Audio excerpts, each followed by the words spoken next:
YouTube, here we go again, showing you one more thing.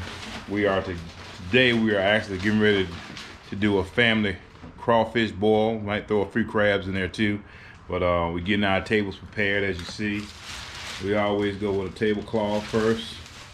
We got some crab paper as well, but yeah, we can really get it on the way we really like it, outside in the garage, taking our time and working on some crawfish. So just so you'll know, we actually do have a nice old sack of crawfish. As you know from the last time, we got to purge them, but we're waiting right now. We got our crawfish cooker. They're about to be prepared, but I just kind of wanted to show you some of the beginning steps today. Some of the stuff that you haven't seen before. I got to hook up my gas to it and all that, but you know, just some of the beginning steps that we do. We use a tablecloth as an underpinning, basically, if you will, or a foundation, a plastic tablecloth. You know, you can get these from Dollar Tree or whatever, but we also use our own. We have crab paper just like the restaurant, so we're gonna put it on next and see if we can get that going. So y'all stay tuned, and we're gonna have some crawfish here shortly.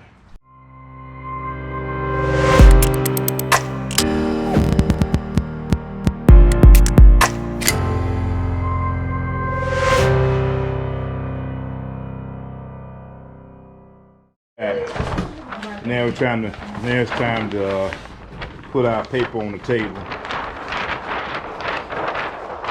We don't want any leak through. This is the real deal here. I love this cardboard type paper. It really works for us really well. So when we get ready to eat crabs, crawfish, shrimp, anything like that, we're gonna make sure we got everything covered.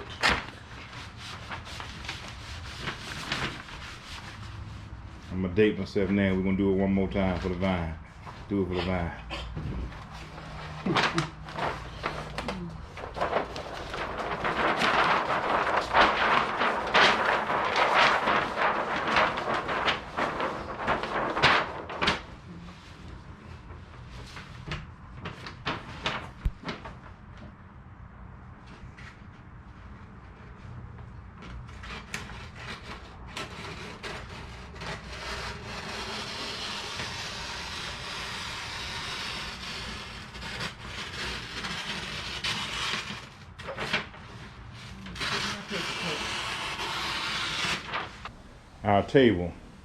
Our table is getting prepared. Yeah, just because you eat at home don't mean you can't have restaurant quality. This is the way we like to do it. While it's on, I just want y'all to see what we got going on. I got Grizz here today, and he opened up our 32-pound sack. We're gonna see what we got going here today. Hopefully we got some good ones in here. And time to get these MudBugs purged. Hopefully we got more bugs than mud. Oh yeah, there's some nice ones there. Oh yeah, there's some nice ones there. So we're gonna see if we can get these going, because these gonna be some bon appetit. Y'all stay tuned. We got to put some water on these things and get them nice and cleared up. We're gonna roll. Guy said he just got them in this morning, and we're gonna make sure we get this nice and full of water and get some clean water. I'm pretty sure we have to do it at least a couple times, but we're gonna do it as long as we have to get this water nice and clear, because nobody want to eat that mud. So we're gonna keep it going and make sure we got some nice, pretty crawfish, Louisiana style. What you want to be concerned about, I always put me a little lift on my bucket. Same, if y'all have watched my gardening video, y'all know I love these totes. Only $4.98 at your local Walmart, but you can use them for several purposes. This is my crawfish tote. But this is how we, you know, you can pay $40, $50, $60, $100 for a bucket to clean your crawfish. or you can put you a couple holes in one. And I actually put too many holes in this one initially, so I ended up having to put some Gorilla Tape on these holes, if you notice, because the water's coming out too fast. But long story short, your water gonna come out stained at first, you know, but we want to make sure as we fill this up, we want to make sure this water comes out clear. We want it clear eventually. All right, you can see we're still doing our purging process, and just like I showed you last time, usually the dead ones go to the top. If they are dead, we just pull them out. We don't cook dead crawfish. But if you can see, the water has cleared up significantly, but we still letting it roll. Got clear water here. So we want to make sure we get all the dead ones out. We don't cook any dead crawfish. Looks like we got some nice ones in here. I love it when the claws are so big. You can get some meat out the claws too. So as you see, the water is really clearing up.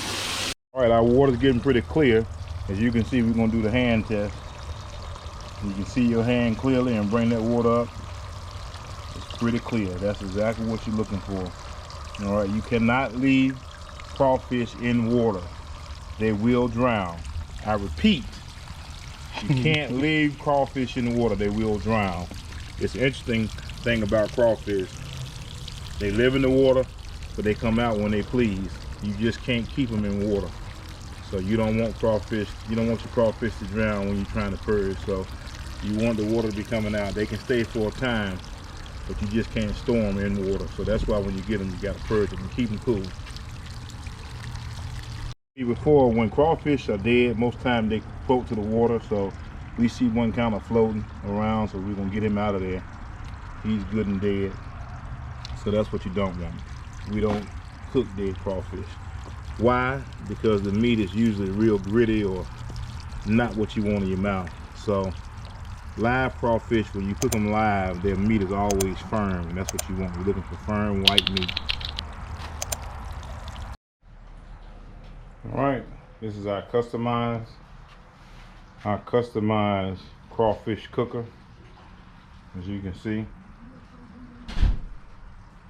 we love it. It does well for us. Won't be long. We're gonna have our juices boiling in here. Our juices boiling in here. All right, got us a little lemon juice and lime juice in here right now. It's one of our citrus ingredients. Now we're gonna put some water on it. We're gonna get our boil going.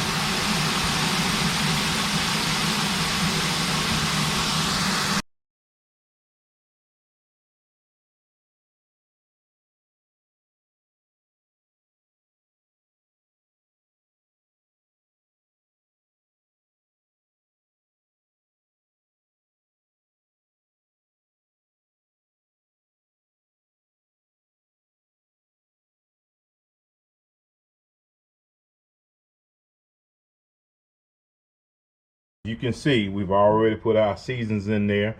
The seasoning is ready to go. We actually added a little cabbage to this too. We're gonna cook our cabbage. We're gonna eat that cabbage. But we got all types of citrus in here: onion, celery, garlic, bay leaves. I mean, you know, you can do it the way you want to do it. But you know, now we can really light this fire so we can get ready to go. As you can see, one thing we love about this thing, it actually has a push button light. Push the button once and we're ready to go. It has great BTUs on this thing, so it doesn't take long to get this whole thing boiling.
percolate,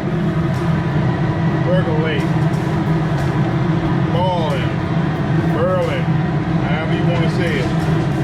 We got it going on. Y'all stay tuned. We're going to add some meat to all this fruit, vegetables, and seasoning here shortly. We on it now. We're going to add some corn and some vegetables. So we got corn, we got Brussels sprouts from the garden, and squash. They going in the water.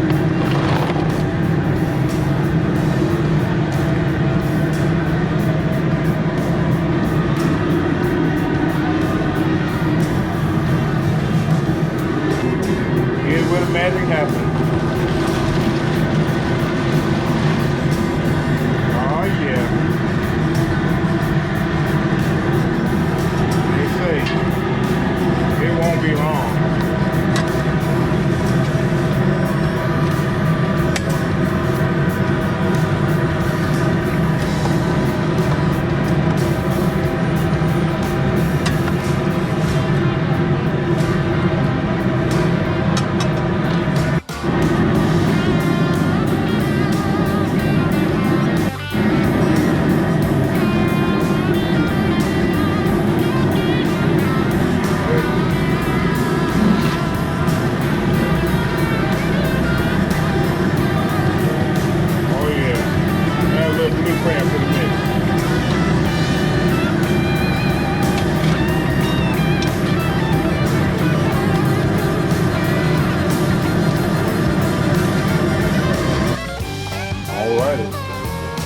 As you can hear, there's no more fire, no need for it.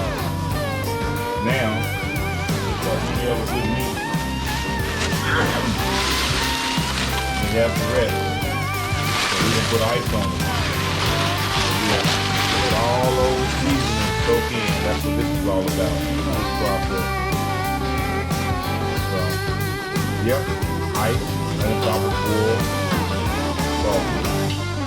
What's going to happen? Allow it to sink down, take in all those good seasonings out. Be ready to cook.